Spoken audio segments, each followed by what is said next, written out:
Welcome back to A Celtic State of Mind. I'm Paul John Dykes. I'm joined tonight by Sean Conley and Liam Carrigan. And Sean, it's true what they say. Celtic can affect your entire weekend mood. And they've put us into the weekend in a good mood. Chalk and cheese, somebody says in the comment section. It certainly was, wasn't it? Yeah, there was a lot of difference there. We were very, very well organized, very smooth, very confident. The only one major issue was that we're still quite profligate. Maeda misses and Hatate pass up a couple of chances in the second half, and a couple other people in the first half. But yeah, like we were really good. I'm looking forward to someone bringing out, where they do those videos where they put the build up to a goal onto like double or triple speeds and start counting the passes, so we can see how many passes there were in the build up to that Yang opener. I'd say it'll be over 30. We were really knocking it about at that stage, and it's a really good finish from Yang. We talked at halftime about how Tanecki was really involved and really beating his man and looking like he was confident, but his end product wasn't there. And Yang's end product kind of was there, but that turned around in the second half. And I think Martin O'Neill maybe had a chat with him at halftime because, you give him that assist for the Maeda goal, even though it's a rebound from the goalkeeper. I'd give Tanecki that assist. But he should have had another one. Like, he's put that one on a plate for Maeda, like 2 yards out, open goal. And we talked about at halftime how Maeda is not expecting anything from Tanecki, and he obviously wasn't expecting it at that moment because he's absolutely not set. All he has to do is get his body in front of the ball, and it just deflects into the goal, and he just kind of lets it go past him. But I thought he'd be negative. I thought overall, yeah, the stadium gave man of the match to Yang, as Rubber Ducks mentioned there. But for me, Engels is man of the match. He was everywhere, particularly in the first half. Engels and Tierney were the quality and difference in the game. Overall, the intensity of the team was great. Pressing was great. Passing, movement. But for me, the quality of Engels and Tierney, he really stepped up where it was the difference.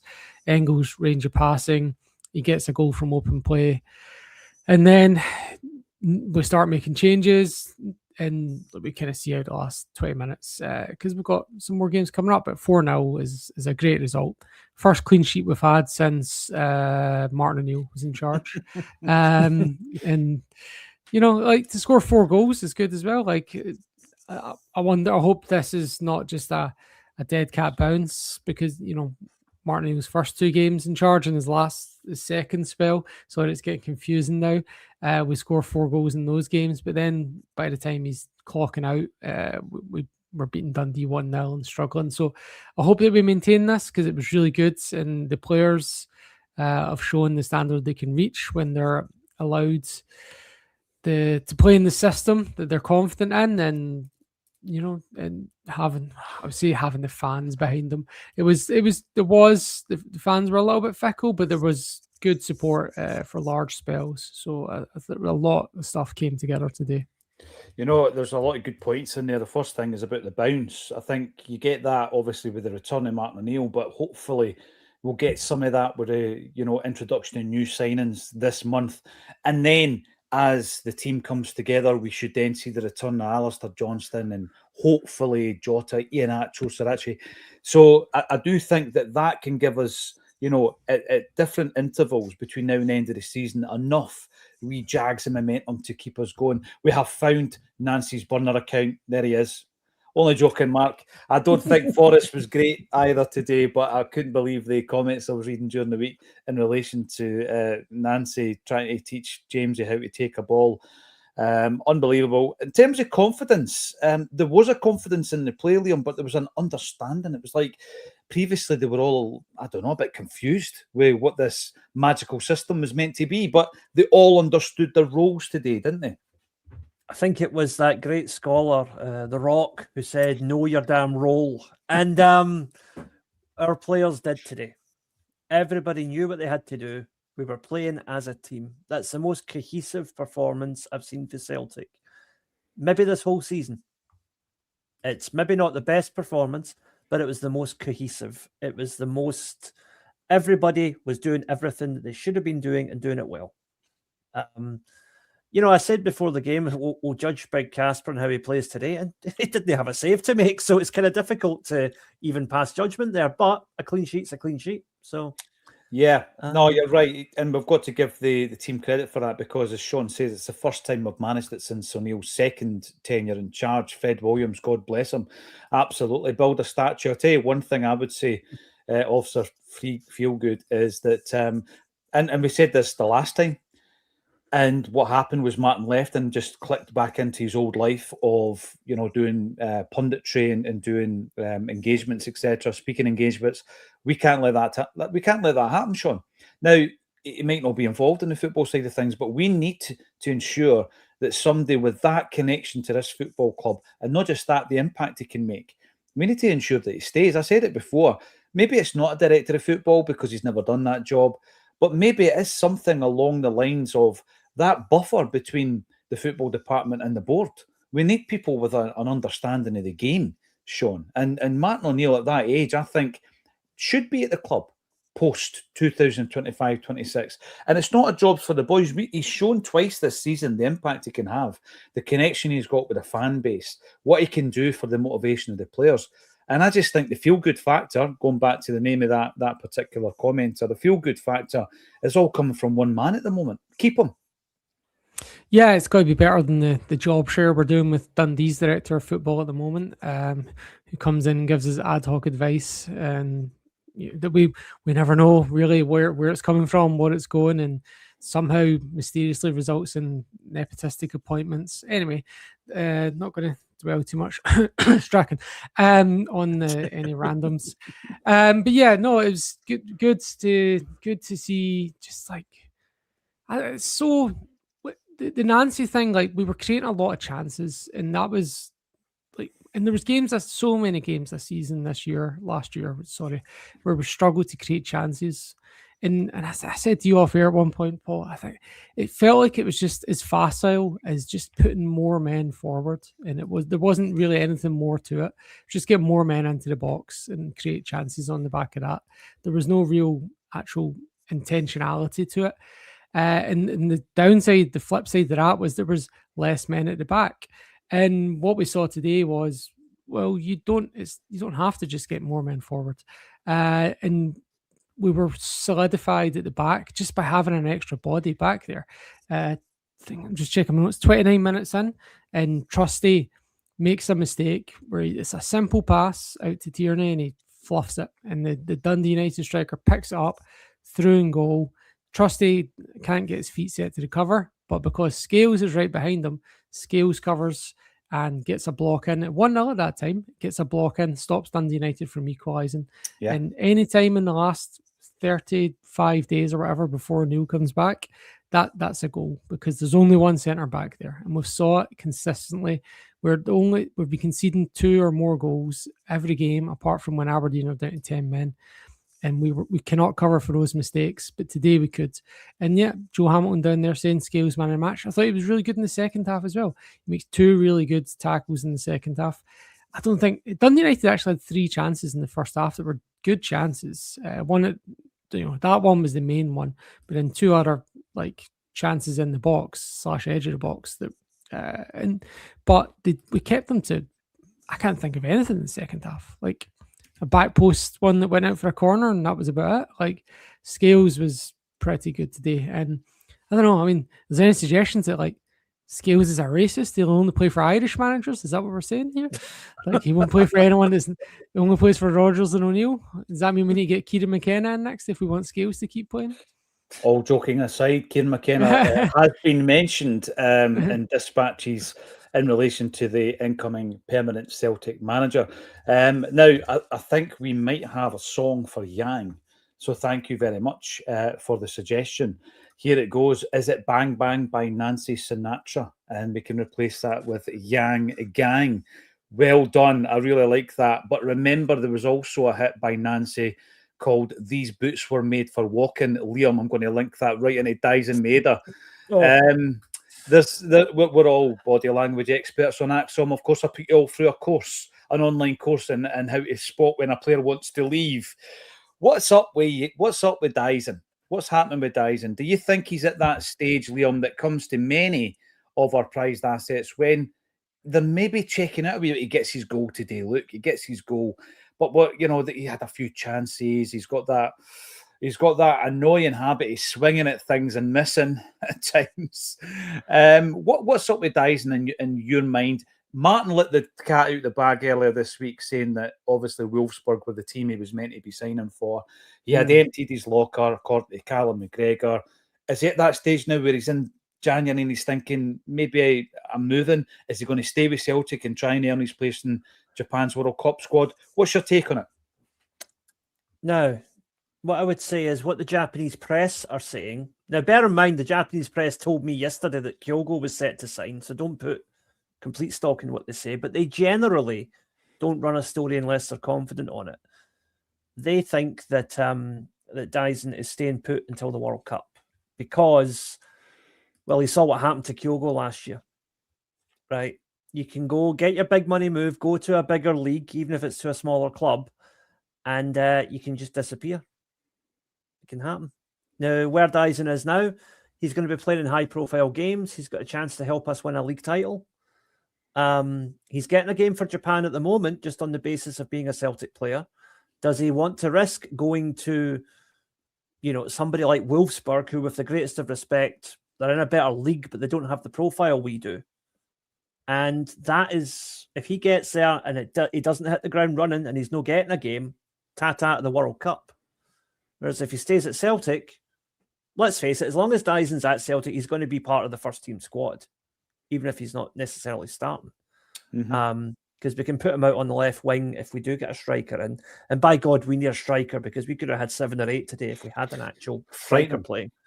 But what the thing that a lot of people are saying now, though, is, Dyson's face when he scored the goal, that just tells me that he's chucked it. One thing I will say for that, and again, I'm at risk of sounding like the clutching at straws like a self-abusing scarecrow again. I'm going to keep using that phrase until it ends up on a t-shirt. But anyway. Stranger things have happened, Liam. But what I think with Dyson is that he was just disappointed today because he knew he'd had an absolute stinker of a game. Yeah. And when he scored that goal, he was like, should I really celebrate this? Because the amount of chances I've missed, and and he finally does get a goal, it's a tap-in. So it's like, I think he was annoyed at himself more than anything else. And he didn't really want to celebrate because he's like, I probably should have been subbed by this point, Well, there's a thing. Last night, again, always learning, always speaking to ex-players to try and extract as much info as possible. I was speaking to Chris Sutton about that goal he scored in at Blackburn against his former side. Now, no disrespect to Blackburn, he had a great time down there, 5 years, Golden Boot winner. He wins the league, everything else, Shearer and Sutton. But he said the way he celebrated the goal wasn't the way he was feeling inside. So I kind of thought about that today because, we think we know what players are feeling and their body language and all that kind of stuff. He says absolutely not. He says that was one of the most enjoyable moments of his football career. But when you look it back, it was quite muted. His celebration. Now, there's been quite a few suggestions about Yang's song. Here's another suggestion for a song, and I've got to laugh at this one. Skunk and Nancy says, instructor whose biggest hit was a song called Hedonism. And Martin O'Neill's given us a wee bit of that today, Sean.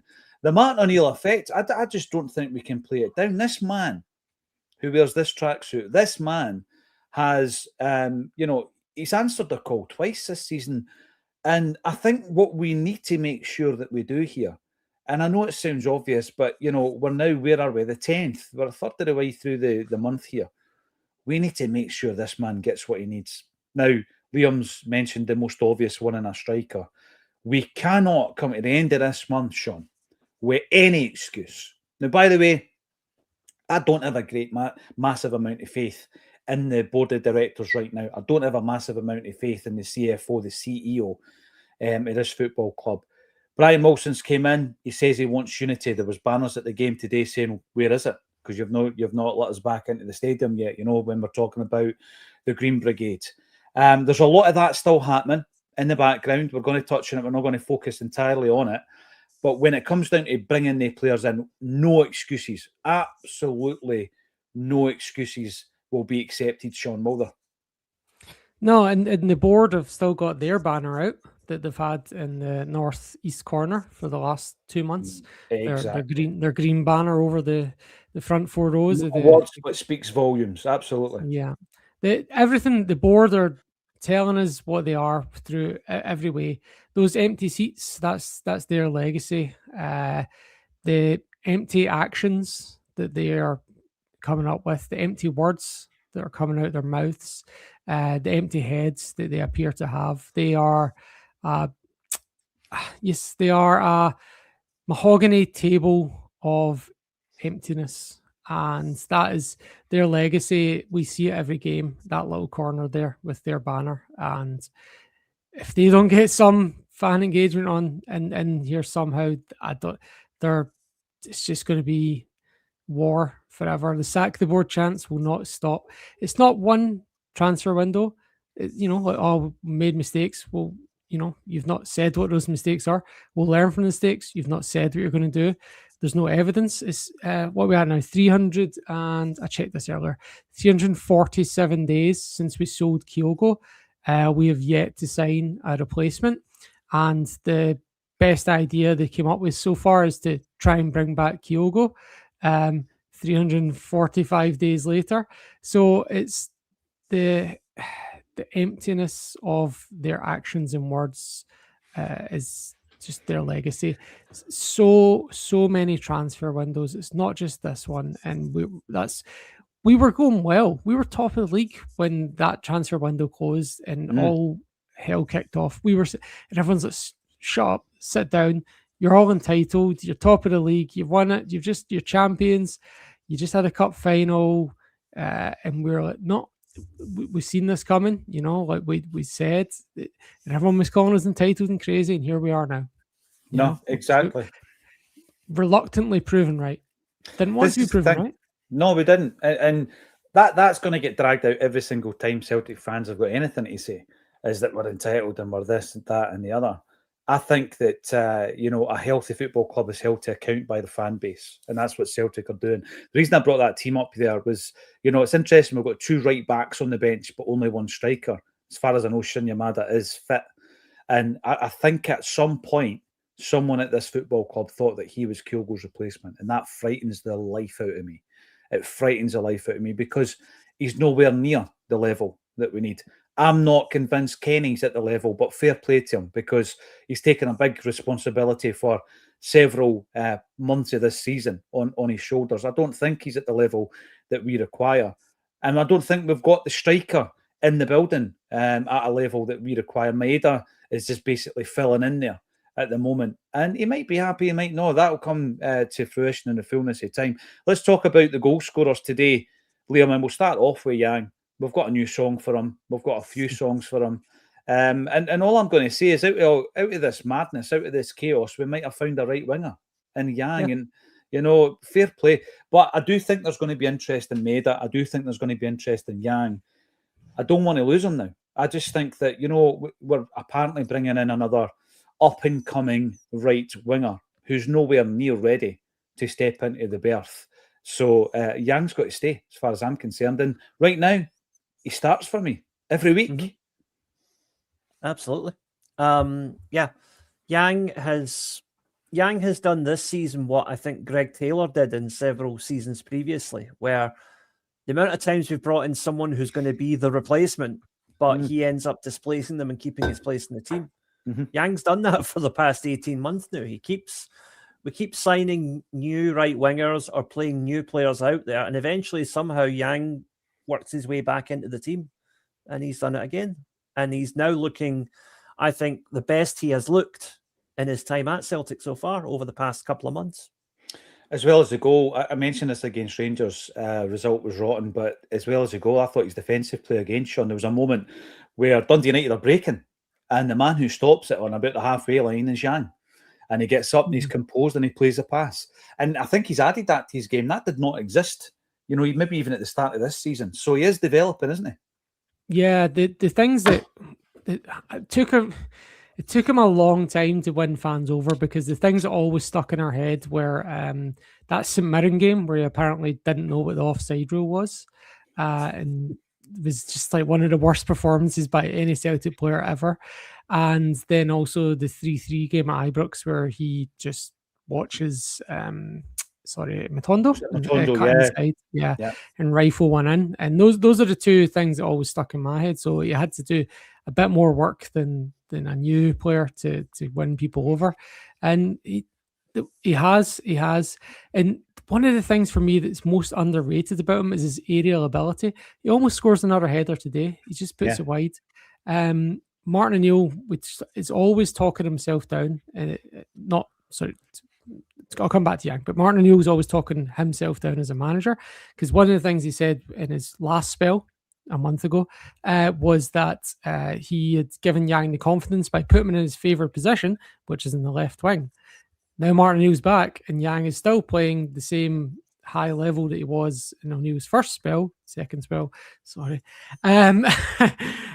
but now he's still in the right wing. So it seems like it wasn't actually that positional change. It was just O'Neill's giving him confidence or something, or I don't know, simplified it maybe, I don't know. Whatever it is he's done, it's he originally credited it with the positional change that O'Neill gave him, but well, that's proven not to be the case. There's something more to it, and Yang is looking like a very effective contributor now to our team. He's keeping Forrest out of the team, and we had the commenter earlier saying Forrest was poor today. Well, we said pre-match, or I said pre-match, sorry, that Forrest, no, you and I both said it, Paul. Forrest is our best right winger. It actually looks like, on the evidence of very recent games, that might not be the case anymore. I know, and fair play, like you say, because he's been knocked by many. There's been plenty of other players coming into the football club since Yang joined that might have been viewed as better bets on the right wing. I mean, we spent 10.2 million on a couple of wingers in the summer there. Tuneki, actually, I thought, he's not anywhere near being a finished article, but those elements he's given that stood out in the early part of his Celtic career were on display today, Liam. Sebastian Tuneki, but again, it's the end product. It took us long enough to get that from Yang. Tuneki's got the same issue, but he seems to be a fair bit to go, I think, in terms of his development to get to that point. He takes on his man and he leaves it on a plate. Sean did credit him for an assist today, and that's fair play. But Tuneki's another guy that I think that, Martin might be able to save him. He might be able to save him in terms of the £10.2 million outlay on him and Balikwisha. A betting man's going for Tuneki here. Balikwisha didn't even feature. It's one of the ones where it's like, how many managers are going to have a look at this guy and think, not for me? That's the thing with Balikwisha, with Shin, and now with Inamura, who's away to AFC Tokyo. I think like you've had three very different managers who have come in and looked at the three of them and went, nah. And that's damning on the players, I'm afraid. Simpson Pusey was in that box as well, wasn't he? Yeah. Yep. Aye, that's another one. But with Tuneki, now he's not as fast as the player I'm going to talk about in a minute, but in terms of what's happening at the moment, getting to the byline but not quite putting the end product in yet, Didier Agat is what he reminds me of. And we saw what Martin O'Neill did with Didier Agat. He took a guy who had pace and not much else and made him into one of our most effective wingers that season we won the treble. Yeah, I know. Could he do the same thing with Tuneki with a wee bit of time? Potentially. I thought the player you were going to mention was Mikey Johnson. All joking aside, I did, because Johnson was one of the guys that if he had an end product, he's a different level of player. Yeah. And I think that if we can get something like that out of Tuneki, then fair enough. David Boyle, the mind boggles what Nancy was at. Easy as pie today. He made it difficult, David, didn't he? He complicated matters. I think Heavy Vibes comes in. O'Neill shows it's a simple game, really. Getting right back to the basics and obviously getting the win as well. Has Donovan moved to second choice and Ralston third? Sean, I'll ask you that one. I was surprised Donovan comes in. Not that I don't rate him, because I do, but I think he's been primed for a loan deal. Dundee were interested. Where is he in the pecking order for you? Yeah, I mean, I wasn't surprised, because when I had rehearsed beforehand and looked back at the lineups in Martin O'Neill's last 8 games, and Donovan did feature heavily towards the end. He's been starting games, started at Easter Road, started against Dundee, so I wasn't surprised in that sense. And I like Donovan. I hope that I think he's still a little bit inexperienced, still got he's already quite tall, but I think he's still got a little bit of bulking out to do. So Yeah. he's, I think in time he could potentially be. Look, if Johnson leaves, he could become the first choice right back. But I think there's a case that Donovan could be the second right back. But on the point you mentioned about him getting set up for a loan out, it might benefit us and him long term if he's playing 90 minutes every week rather than coming on for substitute appearances in home games, because that's where you learn these things. Like you're doing a lot less defending at Celtic, right, than you would be at Dundee. So it may be a good idea to get him out to Dundee for 4 or 5 months, or even overseas. I'm not sure, because I mean, I gather Stephen Welsh is doing pretty well on his loan out at Motherwell. So it's all just about sometimes trying to find the right fit for a loan. But I think it's can be quite. Is he going to make enough of a difference to us to keep him for us to keep him here and be a substitute, or will it benefit us and him in the long term if he's playing a lot of football and coming in to really challenge next year? And it's hard to really know the answer to that, but he's looking every bit a first team player. And we've still got Ben McPherson out on loan, getting a lot of minutes at Partick Thistle at this moment. And we've got AJ coming back from injury. And then you look at the game time Donovan won't get once that happens. I know because of the fact that Scott Brown did a live event with Acsom that had been agreed. The loan deal to Ayr United had been agreed at the beginning of the season, and then Alistair Johnson got injured. So I think we are looking to try and get him minutes. Yes, Engels scores the second goal, and Peace Froggy, great name. I admit it, I was wrong about Yang. And also, that wasn't the one I was going to bring up, but yeah, I'm admitting it as well. Peace Froggy, I'm in your camp. Engels' first goal with his feet from open play, possibly. No, he had one. He had one. It was like a tap in. I can't remember who it was against, but I do remember one. So it's his second. I was going to say that I think it might have been. Was it Hibs? I can't say last season. Well, he scored a header against Hibs this year. I think it might be a tap in against Dundee or Motherwell or something. I can't remember. Right. Yeah. He is. He's putting the performances in. Nygren comes off the bench and is very composed to score the third top goal scorer at the moment with 11 goals. And he's also chipping in with the assists as well. So I actually think he's pretty good as an impact substitute. Dyson Maeda, we've already spoken about. Where does it leave us in terms of the table? So today, Hibs drew with Motherwell 1-1. You mentioned Stephen Welsh. There's rumours, Liam, that he might be going for a permanent deal to Aberdeen. That's the chat at the moment. Livingston 1, Kilmarnock 1, and St Mirren 0, Falkirk 2. What a season Falkirk are having. They're back up to 6th in the table. I see we're playing this week. Yeah, by the way, I think what they've done has been incredible. Falkirk, growing up, Sean, Falkirk were always a Premier League team for me. And I'm thinking back to the Brockville days and all that stuff. And I always look at that central belt of Scotland, and I'm looking at the amount of football teams they've got in there. And you're thinking one of them should be a Premier team. You know, they've got that much football in that region of Scotland. So Falkirk are back in. They're sitting 6th. Hibs are just above them, followed by Motherwell. Rangers, who are on the same points as ourselves, but they do play tomorrow. And they will have played one game more once they do that. Hearts are also in action tomorrow. And we've cut the gap at the top of the table to 3 points. But more importantly for me, I think the goal difference as well. We've cut that. Hearts are away to Dundee. Rangers are away to Aberdeen. I'm at that point when I'm just hoping at some point, every single week, I'm hoping they drop something. We've got here a couple of suggestions, and Bowie and Mulligan of Hibs are a must, says Chris Armstrong. I've been hearing that, again, we have already shown interest in at least one of those players. The valuation is probably 4 or 5 times what we've bid. Sean, it's going to be a long, hard January. Seems about right, yeah. It's going to be a long, hard January. But I said this at the time, when Nancy left, and it was one of the Mondays, because it was a Monday before, wasn't it, when Rodgers left and O'Neill came in this time. It was Nancy leaves and O'Neill comes in. And I was thinking, right, see the margin for error now is 0, Sean. The margin for error at this football club now, with this board, is 0. There's no wiggle room whatsoever. You've got to get it right with the fans. You've got to get it right in the transfer window. And I'm as frustrated as everybody else. 10 days in, we don't have a striker. But it's not all we need. A striker is not all we need. I said at the start of the window, 4 or 5 starters is what we need. Maybe Araujo's one of them. Right. I don't think Tabi's going to be one of the the starters. I think he's obviously a player that you want to develop for the future. £2 million he's coming in. Ivory Coast, potentially a future international, played 40 games at the age of 20. Not at a great level, it's got to be said, in the Israeli league. But beyond that, I still think we need 4 starters, Sean. We're going to need a busy 3 weeks ahead of us.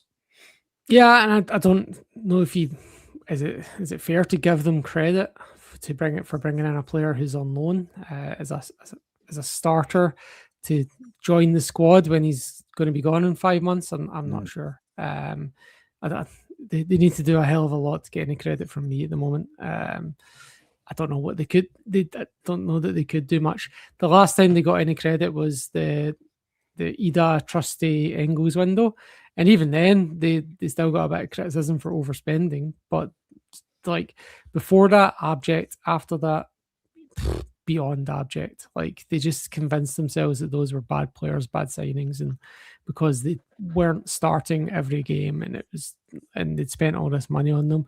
So I've yet to see any examples that they've learned any lessons. They get publicly criticised by players and agents for how haphazard and shambolic they are. When Desmond was meeting with Nancy in London, Columbus Crew were coming out publicly saying, "We've not spoke to Celtic." So like, I think they gave him permission through his agent to speak to him, but they're like, "Yeah, we've not heard from Celtic yet, so we don't, as far as we know, our manager's coming back." And there's just so many of it. Was it Go Ahead Eagles came out, said, Rangers, quote unquote, were great to deal with. They called, we got the business done, Gasman left. Celtic were just horrible, and again, publicly criticised. What was one? David Strelich as well. Oh, yeah, Celtic and my agent and the club couldn't talk to each other. I think Celtic maybe spoke to my agent, but never the club. And there's all these public stories. I think there's agents and sports agencies that won't deal with Celtic anymore. We are a horror show off the pitch. And today we were a beautiful flower show on the pitch. And that was the enjoyable part that we will focus on and enjoy the 3 points. It's about rebuilding, isn't it? Rebuilding your relationships, not just with the fans, but with some of these agencies as well, and rebuilding your reputation as to how we do business. Now, I'm bringing this up because some people think I've got favourites in the chat. No favourites. That's all about consistency as well. Can me and John Mac 4278 get a mention? We've been trying for 2 years. Not because you're paying for it, Patman, but because you did that, it popped up. It popped up on the saved comments. So you're getting a mention. Absolutely. And please come back on Monday and I'll give you a mention again. Thank you for joining us.